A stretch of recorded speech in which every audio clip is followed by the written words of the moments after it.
지난주에 우리가 삶을 세우는 지혜라는 제목으로 우리 잠언에 있는 말씀을 가지고 우리가 지금 살펴보고 있는데, 지난주 우리 첫 번째 시간 기억하십니까? 주의 인도하심을 철저히 받으라 라는 주제로 우리가 말씀을 나눴습니다. 여러분, 내가 신앙을 가진, 내가 신앙생활을 한다는 진정한 영적인 기쁨이 뭐가 있을까요? 한번 생각해 보십시오. 뭐가 우리가 신앙생활하는 큰 기쁨이 있을까? 우리가 소원하고 기도하는 것에 대해서 응답을 받고 또 어떤 소망하는 것을 이루는 것도 우리 신앙의 중요한 기쁨일 수 있지만, 저는 그것 말고 더 큰 기쁨이 있는데, 바로 그것은 우리가 매일매일 살아가는데 그 살아가는 삶 속에서 주님이 나에게 늘 음성을 들려주신다라는 겁니다. 우리가 주님의 음성을 늘 받고 사는 게 여러분 우리가 신앙생활의 가장 큰 유익이 아니겠습니까? 그렇단 말입니다. 여러분, 예수님께서 우리 안에 계십니다. 제가 예수님이 우리 안에 계십니다라는 얘기를 계속 많이 나누고 있는데, 자, 예수님이 우리 안에 있는 증거가 뭐냐? 지난 시간에 나눈 얘기를 복습하고 있는 겁니다. 바로 그것은 내 안에 계신 주님이 내게 말씀하시는 음성을 내가 듣는 거예요. 내 안에 계신 주님이 말씀하시는 걸 내가 듣지 못한다면 내 안에 주님이 계시다라는 사실을 우리가 느낄 수가 없겠죠. 그래서 우리가 주의 인도하심 우리가 철저히 받는 것, 주님의 음성 앞에 우리가 인도하심을 받는 건 굉장히 중요하다. 물론 주님이 들려주는 그 음성이 막 큰 우레와 같은 소리가 우리 인생에 들려지는 때를 우리는 기대하지만, 사실 그런 건 우리 인생이 몇 번 안 됩니다. 저도 제가 몇 번 늘 얘기했지만, 제가 개척한 이유 중에 하나가 성주형 들어라, 너 내 말 들어, 강력하게 저에게 얘기하셔서 제가 개척했다고 말씀을 드렸는데, 그건 사실 우리 인생에 많이 일어나는 일이 아닙니다. 더 그것보다도 더 많이 우리에게 일어나는 일이 있다고 한다면, 그거는 매일 나에게 주님이 들려주시는 음성, 자, 그걸 우리가 지난 시간에 세미한 음성이다라고 이렇게 말씀을 드렸습니다. 세미한 음성으로 주님이 우리에게 말씀하시는 경우가 굉장히 더 많다라는 것입니다. 문제는 우리가 이게 세미한 음성이라 이게 우리에게 그렇게 중요하게 여겨지지 않을 수 있는데, 그러나 사실 가장 좋은 방법, 이상적인 방법은 나에게 세미하게 말씀하시는, 작은 소리인 것 같지만 말씀하시는 이 주님의 음성을 우리가 듣는 거예요. 저는 우리 라운지구촌교회 소속되어 있는 모든 우리의 공동체, 우리 성도 한 분 한 분들이 주님이 우리에게 들려주시는 세미한 음성 앞에 우리가 응답하고 그 음성을 들어서 주님께 인도받는 우리의 삶이 되시길 예수님의 이름으로 축복합니다. 이게 잘 다져진 그런 교회가 됐으면 좋겠습니다. 자, 그런데요, 주님의 음성을 우리가 듣는 자가 이후에 따라야 할 게 있는 것을 오늘 한번 저는 생각해 봅니다. 그러니까 쉽게 말하면 주님만 내 안에서 내게 말씀하시는 것이 아니라 나도 말하는 거예요. 나도 주님과 함께 대화하는 겁니다. 주님의 음성 앞에 나를 쏟는 거예요. 제가요, 지금 우리 예수사랑훈련학교가 진행되고 있잖아요. 그래서 이 훈련에 참여하시는 분들하고 제가 몇 주 전에 우리 함께 이렇게 했으면 좋겠습니다 라고 하면서 중요한 하나를 우리가 숙제로 실천하기로 약속한 게 있었어요. 그게 뭐냐면, 밤에 잠자기 직전에 회개하고 잠들기였어요. 회개하고 잠자기. 제가요, 우리 자는 때 우리가 잠자기 직전에 회개하고 주무십시다 이렇게 제가 얘기하고, 실제로 저도 잠들기 직전에 제가 회개하고 잠자기를 해보니까 깜짝 놀랐어요. 저한테 그게 굉장히 진짜 큰 위기라는 사실을 제가 깨달았습니다. 여러분도 한번 해보세요. 어렵지 않고 간단합니다. 잠자기 직전에 특히 내가 잠이 안 온다, 여러 가지 막 복잡한 생각이 나를 힘들게 한다. 내가 빨리 자야지 내일 일어나서 또 하루 일과를 내가 잘 보내는데 잠이 잘 안 오는 것 같다. 그럴 때 오늘 내가 주님을 혹시 아프게 한 마음이 있었다면 그것은 무엇이었는지, 아니 오늘 하루를 내가 잘 지내고 내 하루를 잘 보냈는지 내가 잠깐 오늘 하루를 떠올려 보는 겁니다. 그리고 그 하루에 하나님 기뻐하는 걸 붙잡지 못했던 부분, 회개해야 될 부분을 주님 용서해 주세요, 회개합니다 라고 한번 해보자고요. 여러분 해보시면요 놀라운 일이 일어납니다. 저에게 다가온 놀라운 두 가지, 하나는요 신기합니다. 제 머릿속에 복잡한 생각들이 정리가 되더라고요. 그리고 하나님이 평화를 주셔서 그런지 또 하나는 아주 실제적인 체감의 효과인데 잠이 잘 오더라고요. 정말 잠이 잘 와요. 주님이 제 안에 평화를 주시기 때문에 그런 일이 일어난 게 아닌가라는 생각을 제가 해봅니다. 여러분들도 그래서 한번 해보시라는 거예요. 여러분 우리가 회개할 때요 회개에서부터 오는 기쁨이 있는 걸 아십니까? 세상은요 죄를 인정하면 무너지고 망한다고 생각해요. 오히려 자기가 손해다라고 생각합니다. 자, 근데요 하나님의 나라는 정반대라는 사실을 기억하셔야 됩니다. 우리가 회개할수록, 우리가 하나님 앞에 우리 자신을 복종시킬수록 놀라운 일이 일어납니다. 우리의 마음은 더 가벼워져요. 우리와 주님과의 끊어진 관계, 우리와 주님과 이게 끊어지려고 하는 관계, 단락되어 있는 그런 관계들이 다시 이어지고 복원되어지고 회복되어지는 것을 경험하게 되더라. 얼마나 이런 것들이 아름답게 회복되는지 모른다. 여러분 성경에 보면요 이 회개에 대해서 중요한 교훈으로 보여주는 샘플의 장면이 있는데 그 중에 하나가 뭐냐면, 제가 예수사랑 훈련학교 지난주에도 얘기했는데 바로 사울과 그의 집, 그리고 다윗과 그의 집이었어요. 여러분 우리가요 열왕기 상하를 보면요 거기 보면 사울이 점점 무너지고 사울과 그의 집안이 급속도로 쇠퇴하고 반면 다윗과 그의 집이 점점 번성하고 흥왕하고 부흥하는 것을 우리가 읽거든요. 여러분 어떻게 이 두 사람의 차이가 이렇게 극명하게 차이가 날까 한번 생각해 보셨어요? 여러분 왜 제가 이 얘기를 말씀드리냐면 사실 이 두 왕은 똑같았어요. 어떤 관점에서 똑같았냐면 똑같은 죄를 가지고 있었어요. 사울은요 아말렉과 전투에서 전리품 취하지 말라고 그랬는데 좋은 거 이렇게 숨겨놨던 죄를 하나님 앞에 졌어요. 자, 그리고 사무엘 선지자가 오기 전에 자기가 급한 나머지 자기가 제사를 진행해 버렸어요. 자, 반면 다윗은 어떤 죄가 있었습니까? 잘 아시죠? 우리아의 아내 밧세바를 범한 사건, 그리고 그 남편 우리아를 어떻게 먼 적진으로 보내서 그를 죽게 만든 사건. 여러분 똑같이 이 나쁜 일이 이 두 사람에게 있었는데 사울과 그의 집은 몰락하고 다윗과 그의 집은 흥왕했다. 여러분 이들이 지은 죄를요 오늘 우리 한국 상황에 우리 법률의 상황으로 바꾸면 사울은요 법률 용어로 뭐예요? 직권남용, 그리고 명령 위반. 이거예요 이거. 자, 그런데 다윗은 뭡니까? 간강과 그리고 뭐예요? 살인교사예요. 살인교사. 이게 얼마나 큰 죄입니까? 근데 결과적으로 볼 때는 우리 법의 상황으로 볼 때는, 그런데 실제로 하나님이 이들을 평가하실 때는 사울의 집은 몰락시키고 다윗의 집은 부흥하게, 그 왕조가 계속 이어지게 그렇게 만드셨다. 자, 이유가 뭘까요? 딱 하나였습니다. 그들이 죄 앞에 나단 선지자가 다윗을 지적했을 때 그는 그 앞에 즉각적으로 그것을 인정하고 무릎 꿇었던 반면 사울은 어떻게 합니까? 사무엘이 그것에 대한 죄를 지적했을 때 그는 변명했고 핑계했고 주변에 있는 사람들을 생각했고 자기가 안 그런 척, 자기는 그것을 합리화한 척 했단 말입니다.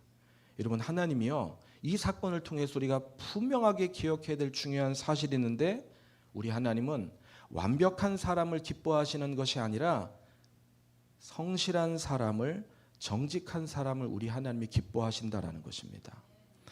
오늘 우리는 이제 두 번째로 삶을 세우는 지혜. 자, 오늘 말씀의 제목이요, 정직한 마음으로 기도하라입니다. 정직한 마음으로 기도하라. 자, 오늘 본문은 딱 한 절이에요.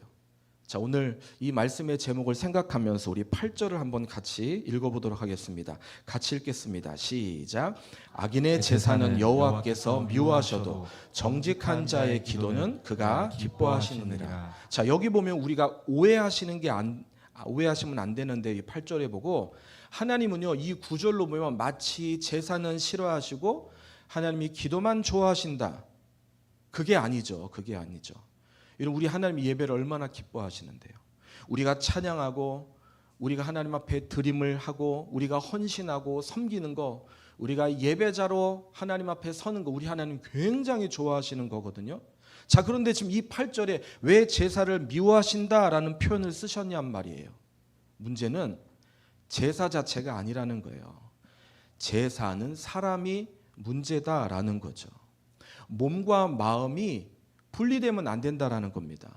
여러분, 지금 이 8절은 하나님이 기뻐하시는 두 가지를 오늘 우리에게 지금 단어를 통해서 보여주고 있는데, 바로 그것은 정직이란 단어와 그리고 기도라는 단어라는 것입니다. 제가요, 이 8절에 정직과 기도를 묵상해 보니까 이 두 단어가 떨어져 있는 단어가 아니라 이 두 단어가 하나이구나라는 사실을 알게 하셨어요. 자, 이런 거죠. 주님, 저는 사실 욕심이 많습니다. 주님, 저는 정말 나약한 부분이 많이 있습니다. 주님, 저는 제 미래가 정말 불안합니다. 저는 외롭고요. 저는 강한 척하지만 사실 제 마음이 얼마나 연약한지 모릅니다. 자, 이걸 우리 하나님이 굉장히 기뻐하시고 좋아하신다라는 것입니다. 여러분, 성경 속에 오늘 이 본문과 관련해서 제 머릿속에 기억나서 오늘 그거를 좀 같이 나누려고 하거든요. 한 사람 제 머릿속에 보여준 한 성경 속 창세기 인물 가운데 하나가 있는데, 바로 그게 누구냐면 야곱이에요. 야곱. 예. 자, 야곱의 인생이 오늘 본문과 너무나 잘 매칭이 되는 것을 하나님이 저로 하여금 느끼게 하시고 알게 하셨어요. 자, 우리 자막으로 첫 번째를 한번 보여주실까요? 자, 첫 번째, 하나님은 정직한 사람을 기뻐하신다. 하나님이 누굴 기뻐하신다고요? 정직한 사람을 기뻐하신다. 자, 야곱을 우리가 한번 생각을 한번 해보십시다. 야곱의 인생은요, 굉장히 파란만장한 인생이었습니다. 그가 그럴 수밖에 없었던 이유가, 그는요, 우리가 그의 인생의 스토리를 알지만 그는 살려고 정말 부단히 노력하고 몸부림치면서 땀 흘리면서 최선을 다해서 성실하게 살았던 인물이 야곱이었어요. 그가 어느 정도로 악착같이 살았냐면, 뱃속에 있을 때 그는 참 이상하죠. 형이 먼저 나왔어요. 자, 그런데 야곱이 어떻게 나옵니까? 형 뒤에 발꿈치를 잡고 그가 나온 거예요. 아주 놀라운 희한한 장면이죠. 자, 그리고 그가 유년 시절에 어떻게 살았습니까? 형이 가진 이 장자의 그 직분을 빼앗고 싶어서, 형, 나 그거 팔아. 내가 팥죽 줄 테니까 형의 장자권과 이 팥죽과 바꾸자 라고 하면서 그의 인생의 유년 시절에 그런 스토리를 갖고 있었어요. 실제로 그것 때문에, 그런 욕심 때문에 그가 큰 일을 저지르죠. 아버지가 장자를 축복하려고 하는 그 상황 속에서 그는 자기가 형의 흉내를 내고 아버지의 축복을 받게 되죠. 그리고 그는 도망가게 됩니다. 먼 거리를 형의 분노로 자기를 쫓아온다는 사실을 알고, 그리고 어머니를 통해서 그 사실을 듣고 그는 먼 땅 외삼촌 라반의 집으로 가죠. 거기서는 어떻게 살았습니까? 아시죠? 치열하게 살았어요. 어떻게 하면 내 거 뺏기지 않을까? 내 거 내가 더 열매로 만들까? 그러니까 야곱의 인생을 보면 그는 겉으로는요, 하나님의 약속을 붙잡는 것 같이 보였는데, 실상은 야곱의 인생이 늘 불안한 마음으로 그가 늘 쟁취하려고 했고, 그가 늘 빼앗으려고 했던 삶이 그의 삶이었습니다. 자, 그런데 하나님은 그런 야곱을 어떻게 하십니까? 가만히 내두신 게 아니라 그를 약복강으로 그를 초대하고 계세요. 약복강은요, 야곱의 인생이 더 이상 내가 피할 수도, 더 이상 도망할 수도, 버틸 수도, 그리고 넘어갈 수도, 장애물을 피할 수도 없는 그런 막다른 상황에 하나님이 이 야곱을 이 약복강으로 끌어들이셨던 거예요. 여러분, 그날 밤 야곱이 이 약복강에서 하나님과 씨름을 합니다. 여러분, 한번 상상 한번 해보십시오. 왜 하나님께서 야곱과 그 긴 시간, 그 어두운 그 시간 밤에 야곱과 함께 씨름을 하나님이 하셨을까? 왜 하셨을 거라고 생각합니까? 제가요, 오늘 본문의 관점, 오늘 성경 구절, 우리 잠언의 말씀, 이 말씀을 생각하면서 이 사건을 제가 생각해 볼 때, 하나님이 야곱을 만나서 씨름하신 이유는 하나님의 목적이 있는데, 야곱이 더 이상 자기 자신을 숨기는 것을 하나님이 원치 않으셨기 때문임을 발견합니다. 하나님이 야곱에게 결정적으로 한참 씨름하시다가 질문하시잖아요. 내 이름이 무엇이냐? 여러분, 하나님이 야곱의 이름을 몰라서 물으시지 않으셨겠죠. 하나님은 야곱의 이름을 압니다. 자, 그러나 그럼에도 불구하고 야곱의 이름을 부른 것은 너가 누구냐는 거예요. 너가 지금까지 어떻게 네 인생을 살았냐라는, 너 자신을 밝혀라라는 그런 하나님의 요구셨어요. 자, 그때 야곱이 어떻게 합니까? 자기는 야곱입니다라고 말하죠. 하나님 앞에 자신이 야곱입니다. 그동안요, 야곱은요, 늘 복 주세요, 축복해 주세요, 하나님 나와 함께 해 주세요, 늘 그렇게 살았어요. 그리고 늘 투쟁하며 살았어요. 자, 그런데 이때는 다르게 하나님이 질문하시는 그 이름 앞에 성경에 보니까 제 이름은 야곱입니다라고 이렇게 표현하고 있어요. 여러분, 이걸 우리가 스토리상으로만 느끼는 게 아니라 이 이면에 어떤 의미가 담겨져 있냐. 야곱의 뜻이 뭔지 아시죠? 속이는 자. 야곱이란 이름의 뜻이 그런 뜻을 갖고 있다는 겁니다. 그러니까 지금 하나님이 자기를 묻는 상황 앞에, 아니, 하나님인지 누군지 어떻게 알아요? 그 얼마나 창피한 이름이에요. 자기가 아마 살면서 자기는 야곱이라고 불러지는 걸 굉장히 싫어했을 거예요. 왜냐하면 이름과 자기의 삶이 똑같거든요. 자, 그런데 지금 어느 누군가 자기가 알지 못하는 사람이 자기 이름을 불렀는데 그 사람 앞에 제 이름이요? 제 인생이요? 저는 속이는 자입니다. 이게 우리에게 무슨 의미가 있냐는 거예요. 지금 하나님 앞에 야곱은 자기 자신을 정직하게 지금 인정하는 거예요. 예, 맞습니다. 저는 야곱입니다. 속이는 자입니다. 저는요, 그 본문을 보면 그 뒤에 야곱은 얘기하지 않았지만 그 뒤에 야곱이 뭐라고 얘기했을지 상상하면 상상이 돼요. 뭐라고 얘기했을까요? 예, 야곱입니다 라고 하면서 뭐라고 얘기했겠냐는 거예요. 제가 두려워서 그랬습니다. 제가 제 인생을 책임져야 될 것 같아서 그랬습니다. 자, 야곱이 그런 표현을 하지 않았을까요? 초조해서 그랬습니다. 내가 이렇게 살다간 뒤처질 것 같아서, 내가 다른 사람하고 비교했을 때 내가 이렇게 살면 안 될 것 같아서 몸부림치면서 제가 어쩔 수 없이 그렇게 살았습니다. 자, 그런데요, 그때 놀랍게 하나님이 그런 야곱에 대해서 그 야곱을 축복하며 이렇게 말씀하시잖아요.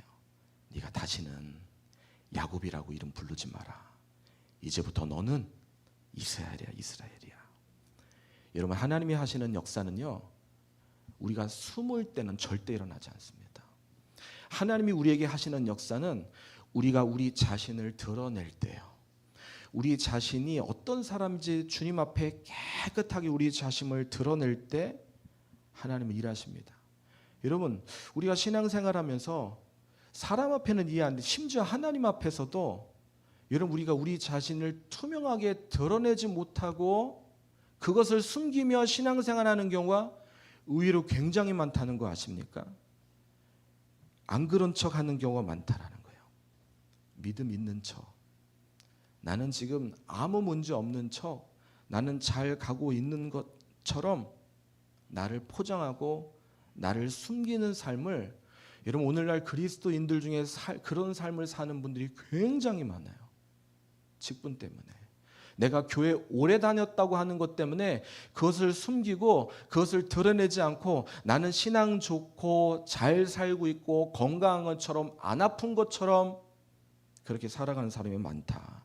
자, 그런 우리에게 오늘 성경은 우리에게 말씀하시는 거예요. 왜 숨냐? 왜 숨냐? 너의 그 솔직한 마음을 나에게 표현해라. 용기 내고 너가 나에게 나오길 원한다. 여러분, 우리가 정직이라고 말하면 우리는요, 이 정직을요, 내가 거짓말하지 않는 거, 이걸 우리는 정직으로 생각합니다. 아니에요. 하나님이 보실 때 정직은요, 우리 자신을 숨기지 않는 거예요. 우리 자신을 드러내는 겁니다. 제가요, 제 자신을 오늘 이 말씀의 상황 앞에 제가 돌아보게 됐어요. 송주영 목사가 제일 잘못하고 있는 게, 잘 하지 못하고 있는 게 무엇인가 제가 생각해 봤어요. 바로 하나님 생각하게 하시더라고요. 저 자신을 포장하는 거예요. 괜찮은 척, 은혜로운 척, 믿음이 좋은 척, 안 그런 척. 제가 목사라는 타이틀 속에 제가 하나님 앞에 그런 모습으로 서 있는 걸 하나님이 기뻐하지 않는구나라는 그 사실을 하나님이 저에게 깨닫게 해주시는 거예요. 이건 하나님을 속상하게 하는 거구나. 하나님은 나 자신을 숨기는 것을 굉장히 싫어하시는구나. 하나님 나 자신을 드러내고 포장하지 않는 있는 그대로, 날 것 그대로를 하나님은 기뻐하시고 받기를 원하시는구나. 이런 마찬가지입니다. 하나님은요, 오늘 우리 모두가 하나님 앞에 나올 때 우리 자신의 솔직한 모습들을 하나님 앞에 들고 나오는 것을 하나님이 기뻐하신다는 거예요. 주님, 저는 두렵습니다. 주님, 저 이게 안 되는데 어떻게 하죠? 주님, 제가 언제쯤 돼야 사람 눈치 안 볼까요? 정말 하나님 앞에 진실하게 하나님만 바라보는 삶을 제가 살 수 있을까요? 주님, 제 안에 있는 이 욕심은 왜 이게 해결되지 않는 거죠? 이 욕심으로부터 내가 노임받고 자유하길 원합니다. 주님, 왜 저는 맨날 낙심하죠? 왜 절망하죠? 왜 제 앞길에 미래가 보이지 않죠? 주님, 불안합니다. 라는 이 마음을, 이런 우리 주님이 어떤 걸 기뻐하시겠어요? 그걸 솔직하게 주님 앞에 가져가서 그것을 아뢰는 것을 주님이 기뻐하신다. 자, 이럴 때 놀라운 일이 일어납니다. 어떤 일이 일어난지 아세요? 내 마음이 그런 마음으로 하나님 앞에 가지고 가면 그때 비로소 진짜 기도가 되는 거예요. 그때 비로소 진짜 주님을 만나고 싶은 갈망함이 만들어지는 거예요. 자, 그래서 두 번째입니다. 두 번째, 하나님은 정직한 자를 기뻐하지만 또 하나, 하나님은 매달리는 기도를 기뻐하신다라는 거예요. 자, 우리가 오늘 8절을 다시 한번 볼까요? 다시 한번 보시면, 자, 우리 먼저 다시 한번 더 읽어보도록 하겠습니다. 읽습니다. 시작. 악인의 제사는 여호와께서 미워하셔도 정직한 자의 기도는 그가 기뻐하시느니라. 자, 여기 보면요, 정직이요, 정직한 자의 기도를 기뻐하신다. 정직이 어떻게 됩니까? 기도랑 연결이 되어지는 걸 봐요. 당연하죠. 여러분, 정직한 사람은요, 자기가 실력 있는 사람이 아니라는 것을 표현합니다. 정직한 사람은요, 내가 한계가 있구나, 내가 이런 부분에 약점이 있구나, 내가 두려움이 있구나, 내가 욕심이 있구나, 내가 연약하구나 라는 것을 인정하는 사람이에요. 자, 그거를 인정하면 어떤 일이 벌어지겠습니까? 하나님을 매달릴 수밖에 없는 거예요. 하나님, 저 이런 거 부족하거든요, 저 이런 거 연약하거든요, 하나님 강하게 해주십시오 라고 하나님께 매달릴 수밖에 없다라는 거예요. 자, 야곱이 그랬단 말입니다. 자, 그는 이제 더 이상 피할 수 없는 문제, 그동안 그는 그것을 잊어버리고 살았어요. 아니, 그것을 저 밑에 묻어두고 살았어요. 묻었으니까 이것을 캐는 사람이 없을 거야. 묻었으니까 아무도 몰라. 발견되지 않을 거야. 자, 그런데 그런 야곱에게 소식 하나가 들리죠. 그가 더 이상 라반의 집에 살 수 없을 때, 고향으로 돌아올 때, 자기 형 에서가 400명을 거느리고 자기에게 온다는 소식을 들었어요. 그는 순간요, 자기가 저 깊이 묻어뒀던 이 정도면 괜찮은데 라고 생각해서 잊어버리고 묻어놓고 살았던 문제, 그 죄책감이요, 야곱 자신에게 한순간에 밀려 들어오는 거예요. 그리고 그의 입에 고백을 하는 겁니다. 아, 이게 묻어서 없어진 게 아니구나. 이제 나는 끝났구나. 내가 심은 걸 이제 내가 거두는 건가. 야곱이 그런 생각 안 했겠습니까? 그래서 야곱이 어떻게 합니까? 이 약복감 앞에서 그가 자기의 가족들을 다 보내요. 그리고 재산도 다 보내요. 그리고 종과 가축 모든 것도 다 보내요. 자, 그리고 그 밤에 야곱이 자기 혼자 남아 있는 거예요. 여러분, 우리 하나님 참 기가 막히신 하나님 아니세요?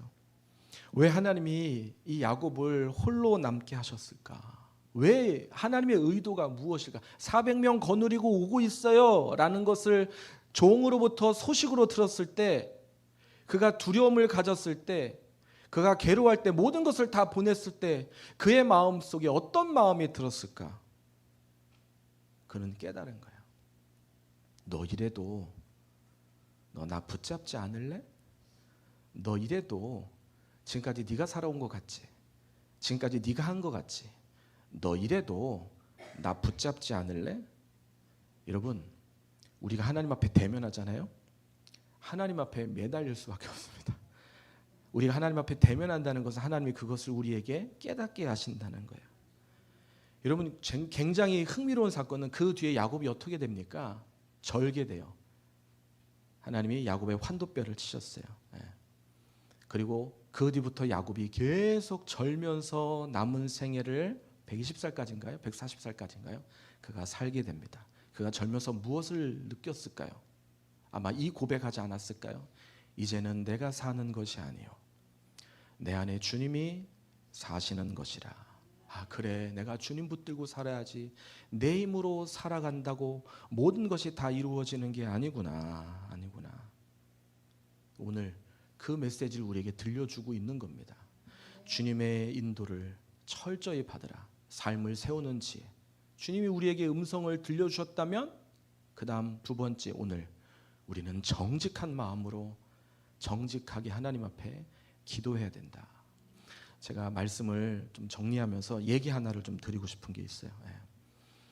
부끄러운 얘기일 수 있지만 지난 목요일 아침에 일어났던 일이에요. 목요일 아침 제가 저희 큰딸과 함께 이렇게 학교를 그 아이를 데려다 주는데 어떤 한 분으로부터 전화를 제가 받았어요. 원래 그분이 전화 지금 교회에 전화했어요. 교회에 전화 주셔가지고 결국 제가 받지 못한 상황에서 제가 아내를 통해서 사실을 알고 그분께 제가 전화를 드린 거예요. 근데 제가 모르는 분이에요. 그분이 통화를 하니까 자기 자신을 소개하는데 자기는 전주의 한 작은 교회를 섬기고 있는 집사라고 이렇게 얘기하더라고요. 그분이 왜 저한테 전화했나 보니까 저는 처음에 이제 내가 이제 전주까지 내 이름이 알려지는 건가? 이건 제가 그냥 재밌자고 말씀드리는 거고, 보니까 사연이 있더라고요. 그분이 제가 12년 전에 지구촌 교회 제가 수지 1지구를 섬겼을 때 그분 어머님의 장례를 제가 해줬대요. 근데 오늘 아침에 새벽부터 아침에 하나님이 목사님하고 통화하면서 좀 그것을 고마움을 좀 표현했으면 좋겠다 하는 그 음성에 순종해서 교회 사무국에 전화했는데 개척했다는 얘기를 듣고 그래서 우리 교회에 전화하고 그런 상황에서 이제 저랑 통화가 된 그런 상황이에요. 근데 그분하고 얘기하는데 문제는 제가 그분을 전혀 모르겠는 거예요. 장례까지 해줬다는데. 근데 사실 제가 이해를 구해야 될 게 제가 지구촌에서 17년 동안 있으면서 장례만 100번을 넘게 했을걸요. 왜냐면 한 달 안에 한 주 안에 주간 장례, 비주간 장례. 하여튼 지구교육자는 장례하라고 있는 건지 많이 했어요. 많이 했으니까 그래도 기억해야 되는데 제가 기억을 못하니까 이분이 제가 지구촌께서 심야를 인도할 때 자기가 말씀을 그때마다 제가 섰을 때 받아 적어서 저한테 몇 번은 이렇게 하나님 말씀을 제가 이렇게 적고 은혜 받았습니다라는 걸 알려준 적도 있다고 하시고, 또 제가 교회가 특별한 일로 기도할 때 안수 기도를 받은 적도 있다고 하고, 뭐 그런저런 얘기를 하는데 주여, 하여튼 제가 이게 회개할 일이에요. 그래서 하나님 저의 지혜를 열어달라고. 그래서 제가 잘 모르겠다고 그래서 죄송하다고 했는데, 그분이 그렇게 얘기하시더라고요. 괜찮다고. 그건 중요한 게 아니라고. 중요한 거는 주님이 저에게 그 마음으로 감사를 표현하라고 했기 때문에 제가 전화했다고. 그래서 제가 너무너무 죄송해서 제가 그분께 그랬어요. 혹시 기도 제목이 있으실 것 같은데 기도 제목을 알려주시면 제가 기도하겠습니다. 그래서 스피커폰으로 첫째 딸은 듣는 상황에서 기도 제목을 제가 듣는데, 그분이 목사님 그러면 저는 딱 하나 이것만을 위해서 기도해 주십시오 하더라고요. 이게 뭐냐 물으니까 자기가 성경을 늘 읽는데요.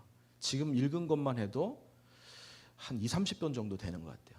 근데 문제는 성경을 읽으면서 성경 속에서 보면은 새로운 말씀들이 저에게 주어지는데, 그 말씀을 자기가 외우려고 부단히 노력하는데, 이젠 자기가 나이가 이제 더 들다 보니까 이 말씀을 외우는 게 굉장히 쉽지 않고 어렵다는 거예요. 자기는 그 말씀을 마음속에 머릿속에 담고 싶은데 그게 안 된다는 거예요. 그러면서 그 말씀을 내가 외우진 못하더라도 그 말씀의 중요한 초점들이 늘 주님이 저에게 들려주시는 소중한 음성과 마음으로 제가 살 수 있도록 기도해 주면 좋겠다고. 와, 수준이요. 그래서 제가 너무너무 기뻐하는 마음으로, 또 다른 얘기, 혹시 뭐 가족들의 기도 제목 없냐. 그러니까 두 아들이 하나는 지금 분당에 있고, 그러니까 지구촌교에 있다가 전주로 이사해서 지금 전주에 조그만한 교회를 섬기시고 계신다고 하더라고요. 그래서 두 아들을 위해서 하나는 전주에서 일하고 또 하나는 분당에서 일하고, 그래서 그 아들을 제가 기도를 해줬어요. 자, 그리고 기도해 준 뒤에 제가 얘기하고 싶은 건 이것 때문이에요. 그분이 저에게 문자 하나를, 카톡 메시지를 보내주셨어요. 자, 한번 보여주시면, 이게 지금 너무 작아서 잘 안 보이시죠? 그래서 유튜브에서 보시면 더 잘 보실 수 있는데 제가 안 보이니까 읽도록 하겠습니다. 목사님, 기도 감사합니다. 저희 교회는 5시에 새벽 예배를 드려요. 그래서 저는 매일 4시 15분에 일어나 준비하고 미리 교회 가서 정결한 마음과 기도로 말씀 들을 준비를 합니다. 말씀 듣고 기도 후에 저희 목사님께서 매일 교인들에게 새벽 예배 녹음 파일을 보내주시는데, 제가 그거를 두 아들들에게 보내서 축복 기도와 함께 보내줍니다. 그러면 제 아들들이 파일을 듣고 제 축복 기도를 읽고 아멘으로 단문을 저에게 보내줍니다. 오늘 운전하시면서 저와 아들들을 위해서 기도해 주셔서 참으로 감사했어요.